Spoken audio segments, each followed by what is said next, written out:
আসসালামু আলাইকুম। গতকালকে রাত থেকে অনেকেই কিন্তু আমাকে মেসেঞ্জারে নক করতেছেন, ভাই মালয়েশিয়াতে নাকি ইএসকেল বন্ধ করে দিছে। এখন যে আমরা ইএসকেলে পাসপোর্ট করতে দিছি, সে পাসপোর্ট আমরা কোত্থেকে সংগ্রহ করব? ইএসকেল যদি হুট করে বন্ধ করে দেয়, মানে অনেকে নাকি তাদের ভিডিওর ভিতরে এসে বলতেছে যে ভাই ইএসকেল বন্ধ করে দিছি, ইএসকেল বন্ধ করে দিছে। হ্যাঁ, এই কারণে মানুষ আমাকে জিজ্ঞাসাবাদ করতেছে, যেহেতু আমি মালয়েশিয়ান সমসাময়িক বিষয় নিয়ে কথা বলি।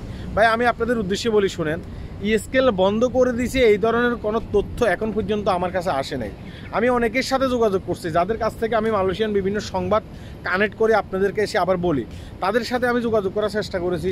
তারা বলছে ভাই ইএসকেল বন্ধ করে দিয়েছে এই ধরনের কোনো খবর আমরা এখন পর্যন্ত শুনিনি। যারা ভিডিও বানাইছে তারা কোত্থেকে খবর পাইছে, কোত্থেকে তাদের খবর সংগ্রহ করছে, হ্যাঁ, তাদেরকে জিজ্ঞাসা করেন। এখন আমি অনেকের সাথে যোগাযোগ করেছি, তারা কোনো সঠিক খবর দিতে পারে না। যারা এই ধরনের সঠিক খবর, এই ধরনের নিউজ আপনাদের কাছে দিছে, ইএসকেল বন্ধ করে দিছে, তারা খবরটা কোত্থেকে সংগ্রহ করে আনছে সেটাও আমি এখন পর্যন্ত ভাই কিছুই জানি না। অতএব ইএসকেল বন্ধ করে দিছে এই ধরনের কোনো খবর আমি এখন পর্যন্ত শুনি নেই।